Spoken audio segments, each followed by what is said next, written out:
Perkenalkan, nama saya Procera Novianti Putri dengan NIM 112411289 terkait dengan tugas akhir semester mata kuliah berpikir kritis. Di sini saya akan mempresentasikan mengenai berpikir kritis dalam pendidikan untuk siswa. Baik, di sini saya akan memulai untuk presentasinya terkait pentingnya berpikir kritis dalam pendidikan untuk siswa. Apakah arti pentingnya berpikir kritis dalam pendidikan mahasiswa? Kita dapat lihat dalam dunia pendidikan yang terus berkembang, berpikir kritis menjadi keterampilan esensial. Melalui presentasi ini kita akan membahas konsep berpikir kritis secara efektif untuk mengajarkan kepada siswa, membantu dalam analisa dan pengambilan keputusan bermanfaat sepanjang hidup. Pengertian dan pentingnya berpikir kritis. Pengertian dan pentingnya berpikir kritis tersebut ada 4 bagian. Yang pertama, definisi berpikir kritis. Berpikir kritis adalah kemampuan untuk menganalisa, mengevaluasi, dan menganalisis informasi secara logis yang sangat penting dalam pendidikan dan kehidupan sehari-hari. Kedua, kemampuan refleksi.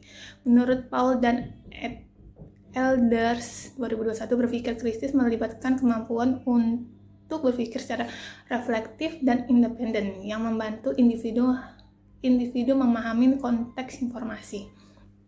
Yang ketiga, manfaat dalam kehidupan sehari-hari. Berpikir kritis tidak hanya dukung siswa dalam menyelesaikan masalah akademis, tetapi dalam pengambilan keputusan sehari-hari yang lebih baik. Keempat, membedakan fakta dan opini. Dengan berlatih berpikir kritis, siswa dapat membedakan antara fakta dan opini, yaitu penting untuk membuat keputusan yang lebih tepat dan terinformasi. Pentingnya berpikir kritis dalam pendidikan. Ada 4 kategori. Yang pertama, menganalisis informasi dengan lebih baik. Berpikir kritis membantu siswa untuk menganalisis informasi secara mendalam dan deduktif, membuat keputusan yang tepat. Dengan berpikir kritis, siswa dapat mengambil keputusan yang lebih tepat dan terinformasi, mengembangkan kreativitas dan kemampuan pemecahan permasalahan. Pendidikan yang menekankan berpikir kritis dapat mendorong kreativitas dan keterampilan pemecahan masalah siswa. Meningkatkan keterampilan komunikasi dan kolaborasi. Berpikir kritis juga dapat berkolaborasi pada keterampilan komunikasi dan kolaborasi yang lebih baik di antara siswa. Metode efektif mengajarkan berpikir kritis di kelas. Terdiri dari 3 bagian. Diskusi untuk berpikir kritis, studi kasus sebagai alat pembelajaran berbasis proyek dan menantang.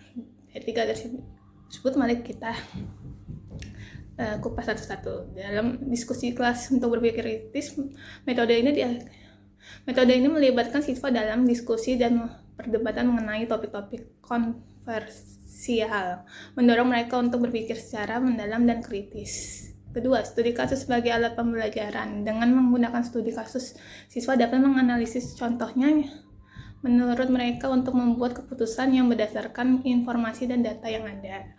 Pembelajaran berbasis proyek dan menantang. Dalam pembelajaran berbasis proyek, siswa terlibat dalam menyelesaikan proyek yang menurut penerapannya berpikir kritis. Tantangan dalam mengajarkan berpikir kritis. Kurangnya sumber daya dalam pendidikan, kekurangan materi ataupun pelatihan.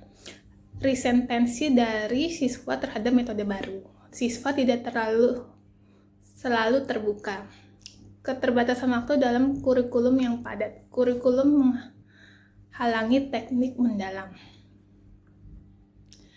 Implikasi berpikir kritis di dunia kerja. 1. Pengembalian keputusan yang lebih baik. Karyawan dengan kemampuan berpikir kritis dapat menganalisa situasi dan membuat keputusan yang lebih tepat.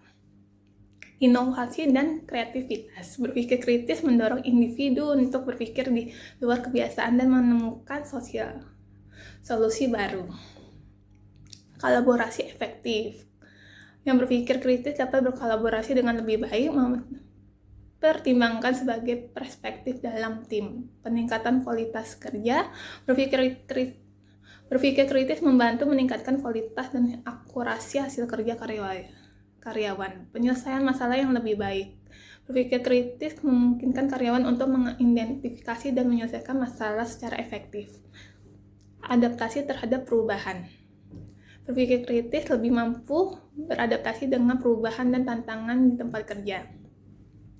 Kita dapat mengimplementasikan berpikir kritis di sekolah tersebut, yaitu dengan 1. Menganalisis isu sosial. Siswa dilatih untuk mengidentifikasi dan memahami berbagai isu sosial yang ada di masyarakat yang membangun kemampuan berpikir kritis. 2. Mengembangkan solusi yang dapat diterapkan. Kita ditantang untuk merancang solusi praktis terhadap isu yang telah dianalisis, mendorong inovasi dan kreativitas. 3. Mempresentasikan hasil analisis. Siswa dapat mempresentasikan hasil analisis mereka kepada rekan-rekan yang meningkatkan keterampilan komunikasi dan kepemimpinan. Kesimpulan dalam rekomendasi tentang berpikir kritis dalam pendidikan.